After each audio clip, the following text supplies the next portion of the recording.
Here at My UP Mornings, we love to highlight organizations and individuals doing big, good things in our community. This morning, we're excited to be joined by two amazing people from Superior Connections, providing vital resources to some of the area's most vulnerable populations.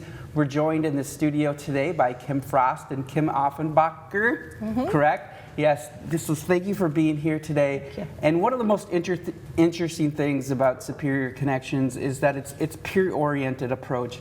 Over 50% of your board members are in recovery or have been in recovery from substance abuse themselves. And can you tell me about your mission, about what an RCO is, and why is it so important that your leadership understands the struggles of the people that you serve? Absolutely.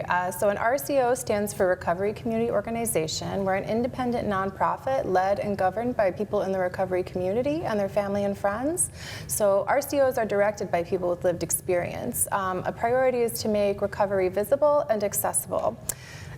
So our mission is to cultivate a culture of long-term recovery by creating connections and reducing barriers for those impacted by substance use. And we envision a community that accepts, supports, and embraces everyone, so recovery is possible for all. There's a lot of power in peer-based supports. Research has shown that it increases a sense of confidence and control over the situation.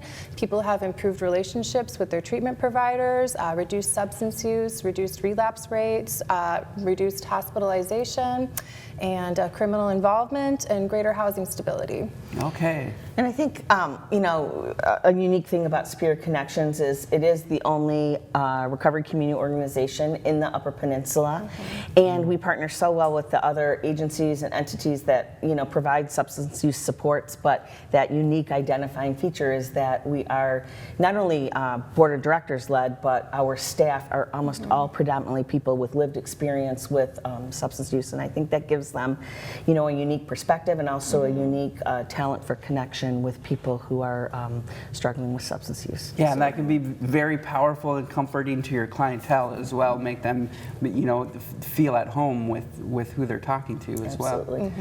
So another key focus of yours is the basic right of the basic human right of housing, and especially in an already challenging environment. What are some of the challenges of the organizations that you guys face as far as recovery solutions for housing, and how do you tackle the barriers of housing in the Upper Peninsula?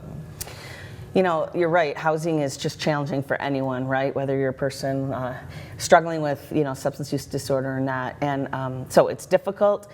It's also a basic human right, and it's, it's really important to the well-being and to our overall health and happiness. And so we just continue every day to try to, overcome the barriers that people may experience, whether it's from a poor tenancy history or criminal history or, financial difficulties. We just work with people to really, I try to open up any doors that we can to identify options.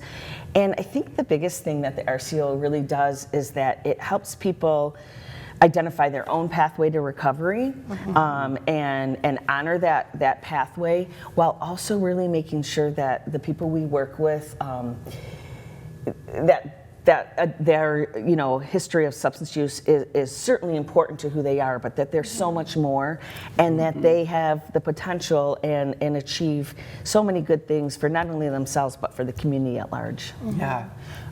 Funding, probably a very critical component of any organization. So can you explain how people can get involved, whether they need your services or want to contribute financially? Where could they learn more if they were interested in donating? Absolutely. You can find a lot of information on our website, superiorconnectionsrco.org, and you can contact us there, and there's a place to donate.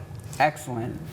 I think, the only other thing is that historically, RCOs oftentimes rely on, a lot of grant funding, maybe some foundations, and then a lot of support from the community who might have loved ones or family members or people with lived experience who have benefited from the work that RCOs do. So we certainly, are in the process of pursuing grants and different funding sources, but truly hope that the community can recognize the incredible value of RCOs and get behind us.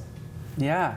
And we'll be covering much more about Superior Connections in the upcoming weeks, featuring stories about efforts with recovery, addiction care, and housing. So stay tuned for more from Superior Connections on My UP Mornings and throughout the week at myupnow.com or on our mobile apps. Thank you so much for joining us today, and we're looking to highlight all the good that you do in the community. We so appreciate the opportunity. Thanks for having us. Thank you for your support. And we'll be back with more in the next hour with Superior Connections, so stay tuned.